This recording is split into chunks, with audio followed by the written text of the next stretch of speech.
Welcome back to a series I haven't done in 5 months. Actually, it's almost 5 months. Yep. This series that I'm bringing back after 5 months is Nick Lenz's movie reviews. Yep, I'm bringing this back because, well, why not? It's been a while, so why the heck not? Okay. Now, in this particular thing, I'm not going to review a particular movie. I will be talking about movies. Yes, it will be. These will be talking about the Stephen King adaptations I have seen. Yes, the ones I have seen.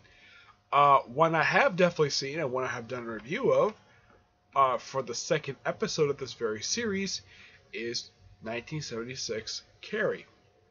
Now, I did bring up the fact that the movie itself did pretty much keep a lot of the stuff from the novel. There was I mentioned the fact they took out the whole thing of her having her period in the shower, the committee scene at the end. But there's one other thing I forgot to mention. Basically, remembering it now after almost 4 years of doing this particular video. Uh, if you see the video, you probably notice that it's a different location that where I am right now. Where was I in that particular location? I was in my kitchen. There was a reason for that. Because at the time, the Wi-Fi was actually pretty bad in my house. So, yeah, so I had to move it there because the Wi-Fi was actually a lot better there. But nowadays, basically, the Wi-Fi is working much better than it did a few years ago. Yep. There is one particular thing I forgot to mention that, remembering it now, that I forgot to mention that happened in the book that was actually not in the film. Prior to the prom scene, there was a scene where Carrie and her date decided to have sex in the car before they went into the prom. Which I'm like, okay, it's an interesting scene. It doesn't come completely out of nowhere. No, it does not. It's actually uh, it's a scene that happens. And for some reason, you watch the film and it's not in the film. I have not seen the two remakes of this particular film. I have seen a sequel, Carrie to the Rage. The name itself, The Rage, actually comes from an old Stephen King novel which he was published under a pen name, known as Richard Bachman. I have never read the novel, but I've heard it's actually pretty bad. And it's considered to be one of the worst Stephen King novels ever to come out, despite the fact it was never released under his name. The reason why he did that, because there was a very strange policy in the 70s where apparently writers can only publish one, branding companies, publication companies can only publish one novel per writer each year. So even though he had an actual book finished, he couldn't release it as an actual name, so he started releasing under a pen name, which he years later did admit that Richard Bachman was definitely himself. Yep. Uh, I have the second remake of the film, the one that came out 4 years ago. The one that starred the actors who play Hit Girl from Kick-Ass. I have not seen the film yet, but I've heard the remakes don't exactly. How should I put this? They don't exactly stick close to the novel as the original film does. Yep. I have also seen the Show to the Corn series. Yes, I have seen this, and I've read the original story. It's similar to the original story, but it's different. I've seen almost all the films for this particular film series, except for the last three being released. I have not seen them yet. I have seen also The Lawnmower Man, which the name itself, you think, oh, it's an adaptation of the short story. No, the film itself has nothing really much to do with the actual short story.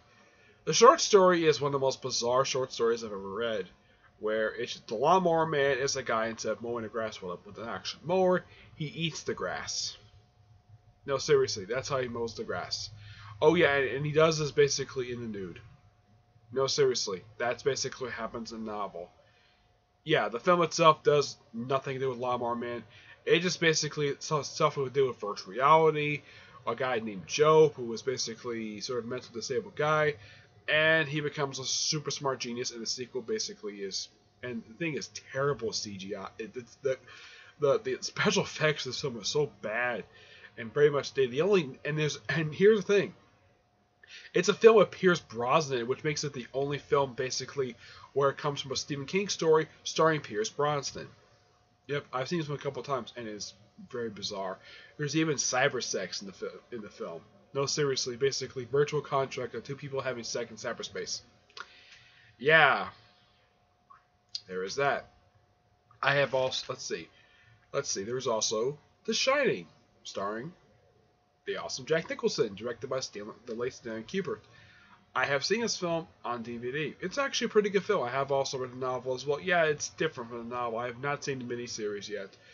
Um, the film itself, my mother saw this in the theaters. She hates this movie. She absolutely hates it. She doesn't like the film at all. I don't have a problem with it as much as she does. And there is one other person I know who also doesn't like the film at all, and that's Stephen King himself. He actually hates the film. No, seriously, he hates Stanley Kubrick's The Shining. I thought it was a pretty fun film. Let's see. Moving on, there's also Shawshank Redemption, one of his most famous works, and it has nothing to do with horror at all. I have never read the book, basically, the film is based upon. I have seen the film. The film is great. Some people like Clancy Brown, Morgan Freeman. I don't remember the actor who played the warden, but he recently started on Daredevil playing Leland Owlsley, aka the Owl. Mm-hmm. Excuse me. Excuse me. Clancy Brown played the captain of the guards at the prison, basically, where Shawshank Redemption took place. Fun film, one of the very few ones I've actually seen where it's actually not a horror-based one. Let's see. There was also this particular miniseries, one of like two I've seen, and that's It, with Tim Curry as Pennywise the Clown. I have also seen its remake. So very recently, excuse me. Chapter 1. This miniseries is great. It's a great thing to watch. There is a slight problem, and Sandra Craig brought this up as well.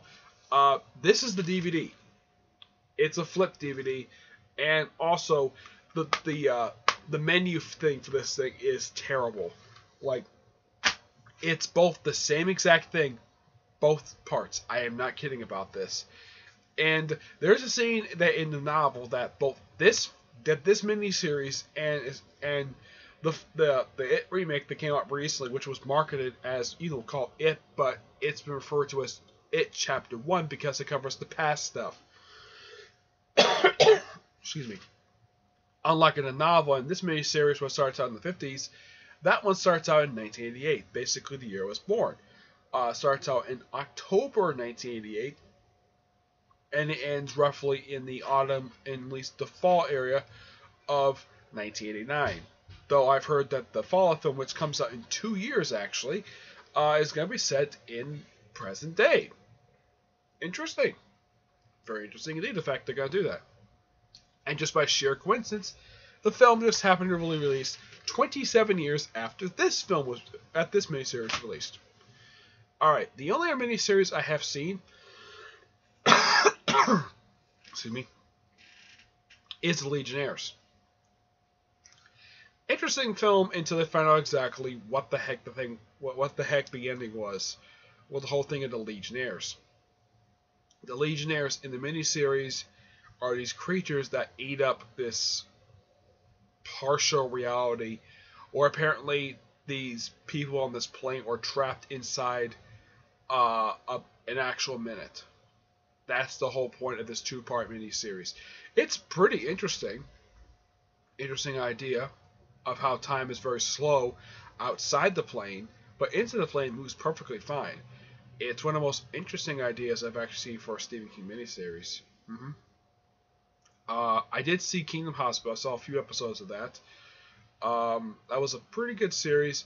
Too bad it got canceled after only one season. Never got a chance to watch all the entire series, but it was interesting. I have not watched Dome, which I heard is also their Stephen King story. I've never actually read the story, and I've never seen the series. So yeah. As far as I can tell, I'm soon going to be hopefully get a chance to see Christine. I want to read the novel first, then watch the film, which is directed by the awesome John Carpenter. Otherwise, though, that's it. That's all the Stephen King adaptations I've seen. Stay tuned for when I get a chance to do episode 55, because this was episode 50. Let me check this.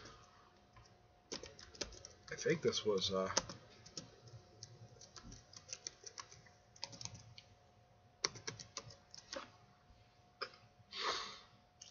episode 54. Yeah, this was episode 54. Next episode, when I get a chance to get to the next one, will be episode 55. Okay? But until I see you all in my next episode, which that will definitely be another review. I kind of figured out because it's Halloween, it's horror.